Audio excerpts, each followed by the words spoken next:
시작을 한번 해보도록 하겠습니다. 자, 반갑습니다. 2020학년도 대비 교원 임용시험 때부터 국어교육론을 함께 공부할 황건은입니다. 반갑습니다. 네, 바쁘신 일정에도 많은 분들이 오셨는데요. 자, 오늘 합격 설명회는 윤희재 전공 국어팀을 대표해서 이제 국어교육론을 맡고 있는 제가 대표로 하게 되었습니다. 자, 그래서 모쪼록 바쁜 시간 내주셔서 이제 많이 오셨는데, 자, 헛된 시간 되지 않도록 한번 설명회 알차게 한번 꾸려 나가 보도록 하겠습니다.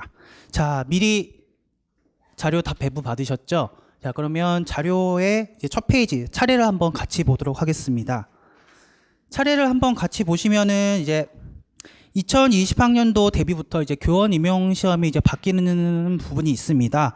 이제 아무래도 이제 문항수와 문항 이제 유형이 좀 바뀌는데요. 그 부분에 대해서 먼저 한번 살펴보도록 하겠고, 그리고 나서 이제 2014학년도부터 2019학년도까지 즉 총 6개년치의 기출 목록하고, 그리고 올해 11월 24일에 치러진 이제 교원 임용고시 시험 이제 기출 이제 문제를 함께 보면서 이제 앞으로 국어교육론 즉 문학도 문법도 마찬가지지만 이제 국어교육론은 어떻게 대비를 해야 되나, 어떻게 공부 방향을 잡아야 되는지에 대해서 한번 같이 이야기를 나눠보도록 하겠습니다.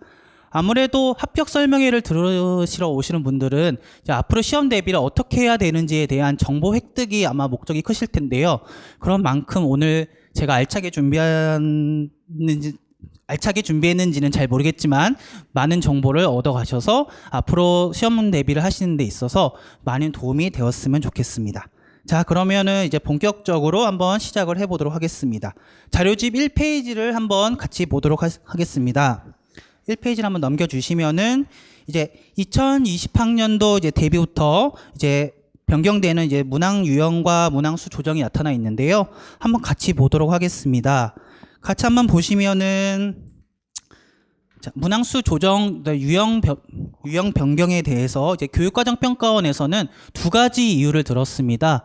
전공 A에서 이제 시행되었던 기입형 같은 경우는 이제 아무래도 단순 암기 위주다. 즉 암기력 테스트 위주로 가는 경향이 있다는 것을 말했고, 그 다음에 전공 B에서 시행되던 이제 논술형 평가 같은 경우는 이제 1교시 교육학 논술 평가와 이제 중복되는 경향이 있어서 아무래도 개선의 필요성이 있다 이렇게 의견을 냈고요. 그에 따라서 이제 이번에 2020학년도 시험부터 이제 그 조정안을 발표하고 그게 이제 시행이 되는데, 한번 그 조정안에 대해서 한번 같이 살펴보도록 하겠습니다. 자, 1페이지 밑에 상세 설명을 한번 보면은 전공 A에서 시행되던 기입형은 8문항에서 6문항으로 줄게 됩니다. 2문항이 줄게 되는데요. 또한 원래 기입형 같은 경우는 전공 A에서만 시행이 됐었는데, 조정안에서는 전공 A에서 4문항, 그다음에 전공 B에서 2문항에서 총 6문항으로 이제 나누어서 이제 출제가 됩니다. 자, 서술형 같은 경우는 이제 현행 시험에서는 전공 A에서 6문제, 그리고 전공 B에서 7문제 해서 총 13문항이 출제가 되었었는데요. 자, 조정안에서는 이제 각각 A, B 각각 2문항씩 늘어서 전공 A에서 이제 8문제, 그리고 전공 B에서 9문제에서 총 17문항으로 4문항이 늘었습니다. 자, 그리고 마지막으로 전공 B에서 이제 실시되던 논술형 같은 경우는 앞서 말씀드렸듯이 그러한 개선 이유로 인해서 폐지가 되었죠. 자, 이렇게 본다면 전공만 놓고 보았을 때 22문항에서 23문항으로 한 문항 는 것처럼 보이는데요. 그렇지만 이제 살펴보면은 기입형 문항이 줄어들고, 그리고 이제 논술형이 폐지되면서 그만큼 서술형 문항이 늘어났기 때문에 아무래도 표면적으로는 한 문제라고 하지만 실질적으로 느끼는 체감은 다를 거라고 생각이 됩니다. 서술형 문항이 4문항 늘어나면서 앞으로 이제 시험 시간은 그대로잖아요. 그렇게 된다면 앞으로의 시험은 본 시험 시간에 시간 배분을 어떻게 하느냐가 관건이 될 것으로 보입니다. 아무래도 그동안의 시험 유형에서는 많은 응시자들이 제 시간 안에 다 문제를 풀었었는데, 아무래도 시험 제도가 바뀌면서 시간은 그대로이되 문항수가 늘어났기 때문에 아무래도 이제 시간 조절을 잘 하셔야 될 것으로 보입니다. 자, 모쪼록 문항 유형하고 문항 수가 많이 조정된 만큼 이제 이 조정된 내용 잘 숙지를 하셔서 이제 앞으로 시험에 잘 대비를 하셨으면 좋겠습니다. 자, 여기까지 이제 조정 내용을 살펴보았고요. 이 페이지로 한번 넘어가 보도록 하겠습니다. 자, 이 페이지로 한번 넘겨보시면 이제 2페이지와 3페이지에 걸쳐서 이제 2019학년도부터 이제 2014학년도까지 총 6개년치의 이제 국어교육론 기출 분석표가 이제 제시되어 있습니다.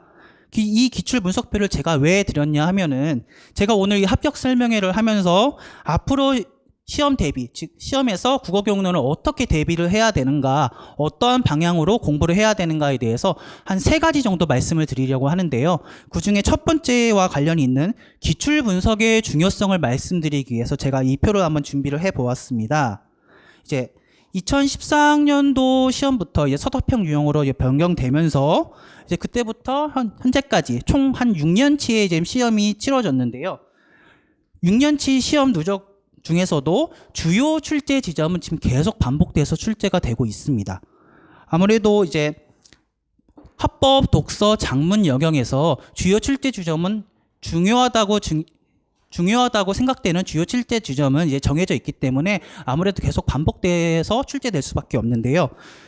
한번 같이 보시면은 이 페이지 안에 그 표 안에 동그라미 1, 동그라미 2 이렇게 표시된 부분이 있을 겁니다. 이 부분을 한번 보시면은 그동안 기출된 문제 중에서 같은 부분, 출제된 부분을 같은 숫자로 제가 표시를 한번 해보았는데요. 예를 들어서 한번 동그라미 1을 한번 따라가 보도록 하겠습니다. 이 페이지에서 이제 2018학년도 기출 분석표를 보시면은 거기 동그라미 1 안에 인지주의 작문 이론에서 작문 이론과 관련된 출제 이론은 모두 다 동그라미 1로 표시를 한 겁니다. 자, 계속 따라가 보겠습니다. 한번. 그 밑에 이제 2017학년도로 한번 보시면은 2017학년도에도 구성주의 작문 이론에서 작문 이론이 또 출제가 되었죠. 자, 그리고 3페이지로 잠깐 넘어가 보시면 3페이지에도 2016학년도에도 형식주의 작문 이론이 출제가 되었고요. 그 다음에 그 밑에 내려와서 2014학년도에도 인지주의 그리고 사회 구성주의 작문 이론이 출제가 되었습니다. 자, 서답형 유형으로 바뀌고 나서 6년 정도 시험을 치렀는데 이런 작문 이론과 관련해서는 벌써 4년치 총 4번이 출제가 되었다는 것을 알 수 있죠. 그래서 기출 분석을 해야 된다는 것입니다.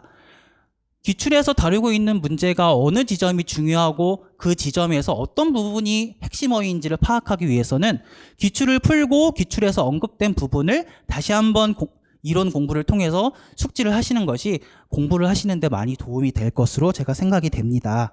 그렇기 때문에 선생님들께서는 앞으로 공부를 하실 때 기출 분석을 필수로 하셔야 될 것 같은데요. 기출 분석을 통해서 그동안 출제되었던 문제도 한번 풀어보고 그리고 그 부분에 대해서 이론도 한번 정리를 해보고 이렇게 하신다면 앞으로 시험일 대비하셔서 실제 시험에 치르실 때 아무래도 좀 더 쉽게 답안을 작성하지 않으실까 그런 생각이 듭니다. 자, 그렇다면 이제 실제적으로 기출 분석을 어떻게 하는지를 한번 예시를 보여드릴 텐데요. 한번 4페이지로 한번 넘어가 보도록 하시겠습니다. 자, 4페이지로 한번 넘어가 보면은 이제 2011학년도 문제하고 이제 2014학년도 문제가 나란히 제시되어 있습니다. 2011학년도 문제는 이제 객관식 시절의 이제 문제이고 2014학년도 문제는 이제 현행과 같은 이제 서답형 유형의 문제이죠. 자, 이 두 문제 모두 이제 화법 영역에서 토론이라는 주제로 나타난 문제인데요. 이제 한번 기출 분석을 한번 보겠습니다. 2011학년도 문제부터 한번 보겠습니다. 발문을 한번 보시면 땡땡 제도를 폐지해야 한다라는 정책 논제에 대해서 입증의 부담 원칙을 중심으로 반대 신문식 토론의 말하기 전략을 지도하고 있다. 자, 찬성 측 학생에게 지도할 내용으로 가장 적절한 것은 이라는 토론 문제로서 보기 5개가 제시되어 있습니다. 여기서 발문에서 제시된 입증의 부담이라는 것은 토론에서 찬성 측 토론자가 현 상태의 문제를 해결하기 위해서 그 문제를 해결하기 위한 해결 방안을 제시를 하고 그 해결 방안이 만약에 받아들여져서 실행이 된다면 문제가 해결될 것이라는 것을 증명한 그런 부담이 있는데요. 그걸 찬성층이 지는 것을 입증의 부담이라고 합니다. 이런 입증의 부담을 가지고 문제를 만든 것이 2011학년도 문제인데 자, 입증의 부담이라는 문제인 만큼 발문에도 그리고 보기에도 입증의 부담이라는 단어가 자주 등장하고 있습니다. 자, 이 상태에서 자, 옆에 있는 2014학년도 문제로 한번 가보시겠습니다. 자, 2014학년도 문제도 이제 반대 신문식 토론, 세다 토론에 대한 문제인데요. 밑에 한번 보기를 보겠습니다. 자, 학생이 반대 신문식 토론의 경우 찬성 측에서 입론을 먼저 시작해서 정해진 순서대로 토론을 하다가 협의 시간 이후에는 순서를 바꾸어 찬성 측이 마지막으로 반박하게 하는 이유가 있나요? 라는 이렇게 질문을 했습니다. 자, 이에 대해서 교사가 그것은 주로 정책 논제를 다루는 토론에서는 찬성 측이 무엇을 가지기 때문입니다. 라고 대답을 했습니다. 자, 여기서 교사 대사에서 정책 논제, 찬성 측, 자, 어디서 많이 본 단어 아닌가요? 바로 옆에 보시면 좀 전에 2011학년도 문제 발문에서 거의 그대로 나왔죠. 정책 논제, 입증의 부담. 그렇기 때문에 2014학년도 문제는 기출 분석을 하셨다면 입증의 부담이라고 쉽게 적으실 수 있으실 겁니다. 자, 예시 하나만 더 보도록 하겠습니다. 자, 5페이지로 한번 넘어가 보시면, 네. 5페이지에는 이제 2013학년도 문제와 그 다음에 2017학년도 문제가 나란히 제시되어 있습니다. 이 두 문제 모두 작문 영역에서 이제 작문 이론과 관련된 문제인데요. 자, 작문 이론에는 형식주의, 인지주의, 그리고 사회구성주의, 대화주의 작문 이론 등 다양한 작문 이론이 있죠. 자, 그 중에서도 이제 다양한 작문 이론에 대한 설명인데 한번 같이 2013학년도 문제부터 살펴보도록 하겠습니다. 자, 5페이지를 한번 보시면은 작문 관점에 따른 독자관을 기술한 것으로 적절하지 않은 것은 이라고 이제 발문이 되어 있고요. 그 밑에 이제 그 굵은 글씨로 강조된 보기 4번을 한번 보시겠습니다. 자, 대화주의 관점에서 라고 해서 대화주의 작문 이론에 대한 설명이겠죠? 자, 독자는 필자를 향해 말을 걸어오고 무엇인가를 요구하면서 작문 전반에 걸쳐 지속적으로 영향을 미치는 능동적인 존재로 이해된다. 자, 필자와 독자 간의 교호작용을 대화로 설명하는 방식은 문어의 구어성에 주목한 것으로 볼 수 있는데, 자, 이런 관점에 서면 독자는 필자와 함께 공저자의 지위를 얻는다라는 보기가 있습니다. 자, 여기서 독자, 필자, 공저자 이 핵심어 머릿속에 기억하시고, 자, 옆으로 바로 가보겠습니다. 2017학년도 문제인데요. 여기서도 작문 이론과 관련된 문제입니다. 자, 대화문이 이루어져 있고, 자, 밑에 최 교사의 대사로 바로 한번 가보시겠습니다. 자, 최 교사가 제가 수업에서 대화를 강조하는 것은 이라고 해서 역시 대화주의 작문 이론에 대한 설명이죠. 자, 담화 공동체의 글쓰기 방식을 익히게 하는 것보다 작문 과정에 관여하는 요인들과의 대화적 교섭을 중시하기 때문입니다. 필자는 작문 과정에서 끊임없이 무엇을 의식합니다. 여기서 공저자의 개념이 생겨난 것이죠. 라고 해서 최 교사의 대사에서도 공저자, 그 다음에 대화 똑같이 반복되고 있죠. 그렇게 된다면 앞서 기출을 분석을 하셨다면 공저자의 개념이 필자와 독자, 즉 모두 아우르는 그런 개념이기 때문에 그걸 공부하셨다면 여기서는 바로 2017학년도 문제에서는 독자라고 금방 적으실 수 있으시겠죠. 자, 이렇기 때문에 기출 분석을 꼭 하셔야 된다는 겁니다. 개론서를 공부하면서 개론서 내용도 외우는 게 중요하지만요. 기출을 분석하면은 개론서에 나타나 있지 않은 많은 내용도 이제 기출 문제를 통해서 이제 내용을 정리할 수 있기 때문에 그만큼 중요하다고 할 수 있습니다. 자, 지금까지 보신 내용을 보면은 이전 기출에서 그냥 보기로 언급되었던 게 다음 기출에서 정답으로 이제 제시되는 그런 경우가 많이 있었는데요. 이제 그렇기 때문에 앞으로 이제 새로운 2020학년도 이제 임용고시를 대비하시는 선생님들께서는 기출 분석을 꼭 하셔서 이제 시험 대비에 있어서 조금 더 수월성을 갖게 그런 시험 대비를 하셨으면 좋겠습니다. 자, 이렇게 해서 기출 분석에 대해서 저는 좀 기출 분석에 대해 중점을 두고 공부하셨으면 좋겠다라는 그 첫 번째 말씀을 드렸고요. 자, 이번에는 6페이지로 한번 넘어가 보도록 하겠습니다. 자, 6페이지를 넘겨보시면은 이제 6페이지부터 10페이지까지 이번 11월 24일에 치러진 이제 2019학년도 이제 교원 입문 시험 이제 국어 교육론 기출 문제 2문항 정도가 이제 제시되어 있습니다. 또 제가 이 문제를 왜 보여드리냐 하면은 제가 앞서서 첫 번째로 기출 분석의 중요성을 말씀드렸는데요. 나머지 2가지를 더 말씀드리려고 이 문제를 제가 준비를 했습니다. 한번 같이 보시면은 자, 국어 교육론 같은 경우는 크게 이제 교육과정, 그 다음에 이론 이렇게 큰 두 양대 축으로 이제 공부를 많이 하시잖아요. 근데 선생님들 공부하시는 것을 보면은 교육과정과 이론을 거의 비등하게 공부를 하시더라고요. 근데 요즘 시험 문제 추세를 보았을 때 교육과정도 중요하긴 하지만은 이론에서 조금 더 비중을 둔 문제가 많이 출제되는 경향을 보이고 있습니다. 이러한 시험 추세를 살펴봤을 때 아무래도 공부를 하실 때도 교육과정도 공부를 하셔야 되지만 이론에 조금 더 시간 투자를 하시는 것이 공부 방향에도 맞지 않나 이런 생각을 한번 해봅니다. 자, 그래서 제가 앞으로의 시험 대비와 관련해서 말씀드리고 싶은 2번째는 이제 교육과정도 열심히 공부를 하셔야 되지만 이제 이론에 조금 더 시간 투자를 하셔야 되지 않나 이런 말씀을 한번 드려봅니다.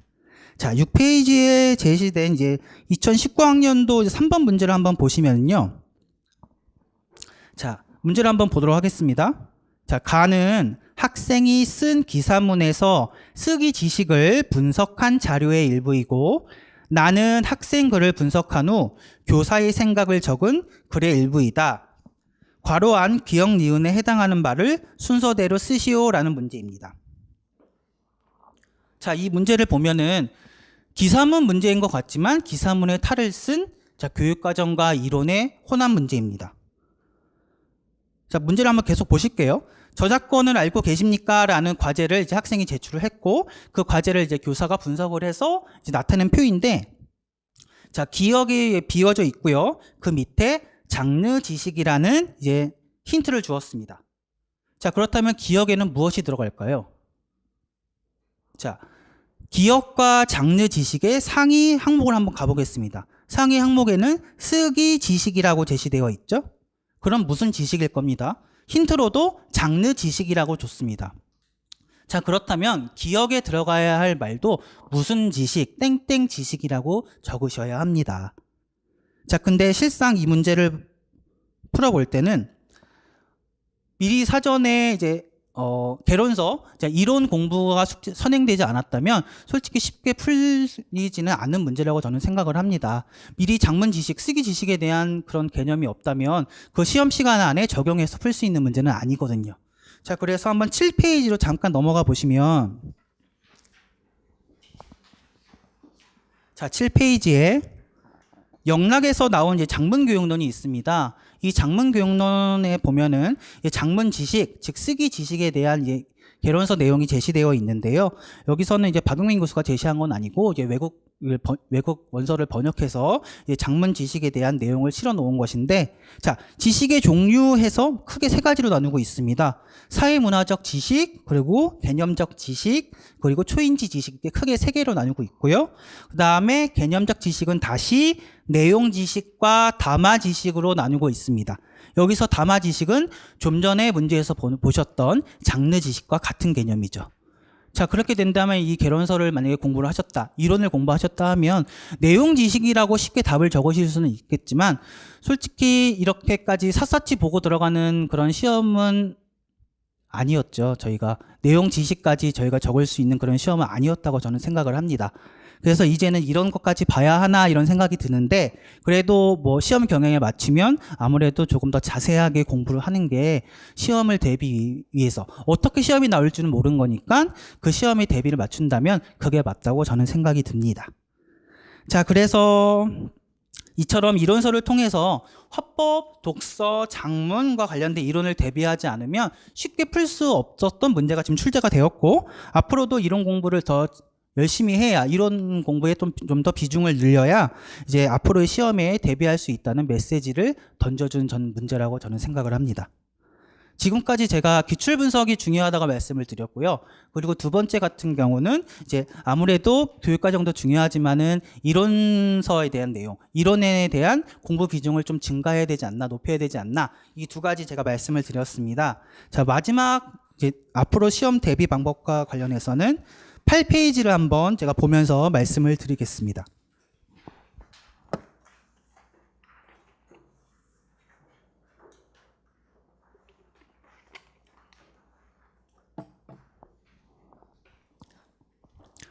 자, 8페이지를 한번 보시면은 이번에 치러진 이제 B형의 6번 서술형 문제를 제가 하나 실어 놨는데요. 논증 방법과 관련된 문제입니다. 자, 9페이지로 잠깐 넘어가서 잠깐만 작성 방법만 잠깐 보도록 하시겠습니다.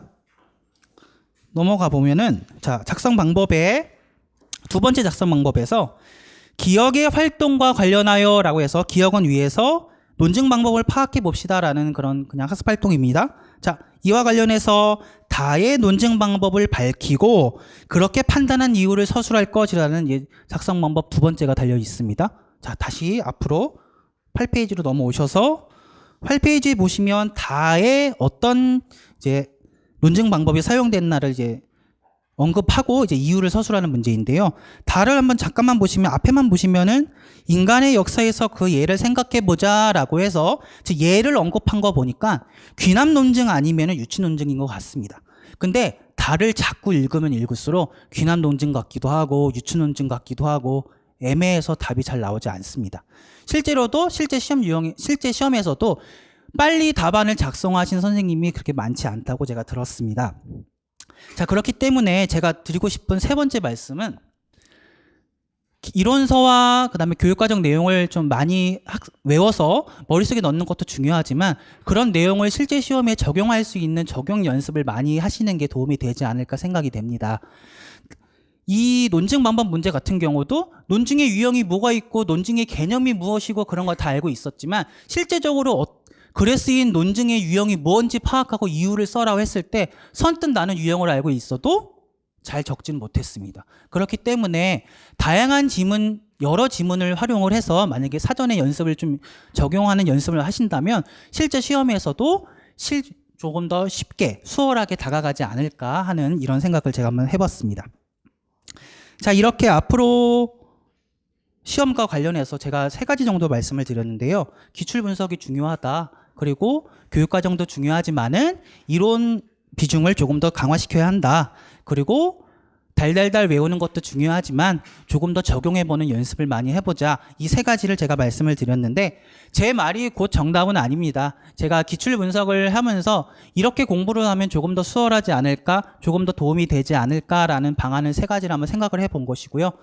제가 말씀드린 방안 이외에도 조금 더 선생님들께서 생각하시는 좋은 방안이 있다면 거기에 덧붙여서 공부를 하시면 될 것 같습니다. 만약에 조금 더 좋은 방법이 있으면 저한테 말씀해 주셔도 좋고요. 만약에 이렇게 해서 만약에 앞으로 시험을 대비하신다면 제가 오늘 드린 말씀이 조금이라도 도움이 되었으면 좋겠습니다. 자, 그러면 이렇게 해서 이제 앞으로의 공부 대비 방향에 대해서 좀 더 살펴봤고요. 마지막으로 이제 11페이지로 좀 넘어가셔서 이제 내년 2020학년도 이제 시험 대비 이제 1년 강의 계획을 조금 소개해 드리려고 합니다. 아무래도 국어 영역 같은 경우는 국어교육론, 문법, 문학 이렇게 나누어져 있고요. 내년부터는 이제 제가 국어교육론을 담당해서 수업을 하고요. 그다음에 문법과 문학 영역은 이제 윤희재 선생님께서 수업을 하시게 됩니다. 먼저 차례대로 앞에 있는 11페이지에 있는 국어교육론 수업부터 이제 잠깐 설명을 드리면 1, 2월에는 이제 국어교육론 이론반이 이제 실시가 됩니다. 여기서는 화법, 독서, 작문과 관련된 각종 이론들을 정리하고 숙지하는 그런 반인데요. 이때 이제 아무래도 국어교육론은 내년부터 금요일 하루 종일반으로 운영이 되는데 지루할 수도 있지만은 그래도 단기간에 2달 코스니까 총 매주 금요일마다 진행이 되니까 총 8번으로 나눠서 수업이 진행됩니다. 그렇기 때문에 루즈하지 않게 질질 끌지 않고 핵심만 간단하게 언급을 하고 내용 정리할 수 있게 마인드맵도 같이 곁들여서 수업을 진행할 예정입니다.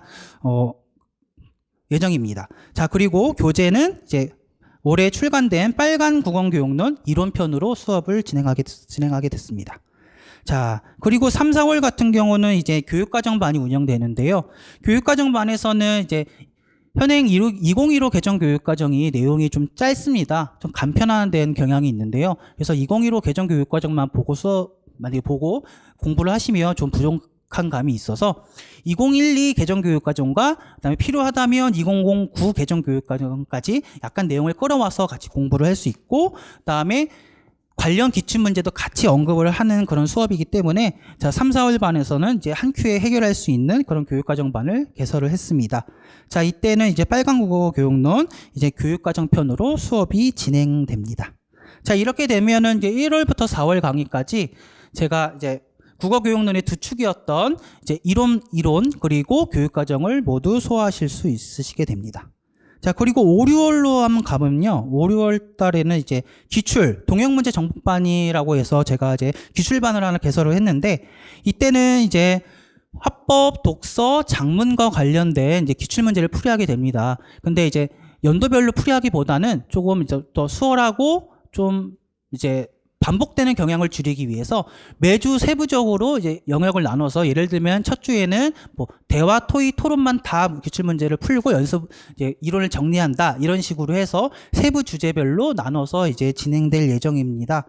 자, 이때는 이제 오전부터 이제 3시까지 이제 관련 기출 문제를 풀고요. 그다음에 그 주에 풀었던 기출 문제와 관련된 비슷한 유형의 동형 문제를 만들어서 함께 풀이를 한번 해볼 예정입니다. 기출 문제만 푸는 것도 좋은데 동형 문제를 풀어서 한번 더 이제 공부를 하시면 조금 더 이제 연습을 하는 목적이 있으니까 조금 더 좋지 않을까 해서 동형 문제반도 함께 넣었습니다. 자, 이렇게 하면은 상반기 이제 이론 학습이 끝나고요. 이제 7월부터는 이제 11월까지 이제 문제풀이반과 이제 최종 모의고사반을 통해서 상반기에 학습하신 내용을 이제 모의고사반을 통해서 체계적으로 학습하고 시험장으로 가실 수 있게 이렇게 1년 강의 계획을 한번 세워보았습니다. 자, 여기까지 이제 국어교육론과 관련된 내용이었고요. 자, 12페이지로 한번 가보시면 12페이지에는 이제 문법, 그 다음에 문학과 관련된 이제 1년 강의 계획이 있습니다. 자, 수요일 날 같은 경우는 이제 문법 수업이 하루 종일 이제 운영되고요. 그다음에 목요일 같은 경우는 이제 문학 수업이 이루어지는데 9시부터 이제 오후 2시 30분 정도까지 이제 문학 수업이 이제 운영이 됩니다. 자, 문법 영역 같은 경우는 요번에 좀 탈바꿈을 했는데요. 1월부터 6월까지 이제 기본 교재를 좀 바꿔서 한국어 문법 총론, 그다음에 국어 문법론 강의, 그다음에 양순인 교수 말소리, 그다음에 중세국어 문법론, 그리고 기존에 사용하던 이제 문법 기본 이론서를 교재로 채택해서 문법을 조금 더 최신 경향에 맞게 그다음에 수업을 진행할 예정입니다. 역시 문법 수업은 빔 수업으로 진행이 됩니다. 자, 그리고 문학 영역 같은 경우는 이제 기존 문학 기본 이론서, 즉 고전시가, 고전산문, 현대시, 현대소설 이 4권으로 해서 이제 보강 수업도 있고 해서 이제 강의가 진행될 예정입니다. 특성이 있다면 조금 달라지는 점인데요. 문법 문학 영역과 관련된 것인데, 지금 12페이지에 보시면 수습 합격반이라고 해서 1년 강의 계획이 제시되어 있고요. 그다음에 13페이지에 보시면 합격반에서 이제 강의 계획이 제시되어 있습니다. 전체적인 틀은 비슷한데 약간의 세부 사항이 다릅니다. 예를 들어서 나는 이번 시험에서 시도 수석으로 합격하고 싶다, 그러시는 분이 있으시면 수석 합격반을 신청하셔서 수강을 하시면 되겠습니다. 자, 12페이지에 보시면 강좌 밑에마다 강좌의 특성에서 보강 계획 해가지고 많은 보강들이 있습니다. 이런 보강들을 다 챙겨보실 수 있는 그런 수석 합격반입니다. 또한 보강 중에서도 내가 듣고 싶은 강의를 골라서 들을 수 있다는 장점도 있습니다. 또 반면에 나는 시도 수석 합격까지는 아니고 그냥 중간 정도, 평균 정도로만 합격하고 싶다, 그러신 분이 있으면 자, 13페이지에 제시된 합격반을 선택해서 이제 수강을 하시면 되겠습니다. 자, 마지막으로 14페이지를 한번 보실게요. 14페이지에는 이제 빨강 스터디라고도 하고 빨리 강해지는 스터디 계획, 운영 계획이 나타나 있는데, 자, 이게 무엇인가 좀 말씀을 드리면, 제가 앞에서 이제 앞으로의 공부 방향 대비 대비 공부 방향에 대해서 세 가지를 말씀드렸을 때 마지막으로 적용하는 연습이 가장 중요하지 않을까, 적용하는 연습을 많이 하시는 게 좋지 않을까 이렇게 말씀을 드렸는데요. 이 빨강 스터디 같은 경우는 이미 발행이 돼서 발간이 돼서 즉 약간 공신력을 얻은 책들이죠. EBS 수능 특강 그리고 파이널 교재 그 다음에 전국연합 학력평가 이런 문항들을 가져와서 그대로 푸는 것이 아니라 이것을 저희 시험에 맞게 중등 임용고시화를 해서 문제를 풀고 관련 이론을 정리하는 그런 스터디입니다. 그래서 이 스터디 같은 경우는 이제 1월부터 4월까지 우선 운영이 되는데요. 화법이 5주, 독서가 4주, 그 다음에 작문 5주, 총 14주 동안 적용 연습을 하실 수 있는 그런 스터디입니다. 무료로 운영이 되고요. 그다음에 스터디 운영 시간 같은 경우는 14페이지에는 15시, 즉 오후 3시로 나갔는데요.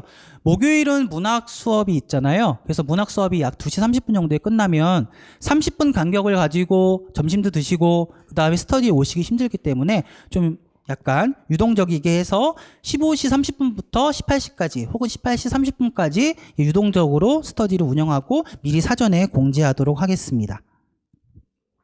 그리고 이 스터디 시간을 통해서 이제 적용 연습을 하시고 그리고 나서 그냥 가시는 게 아니라 만약에 궁금한 사항이 있으시면은 국어교육론과 관련해서 저한테 언제든지 질문하실 수 있게끔 질의응답 시간도 계속 운영할 계획입니다.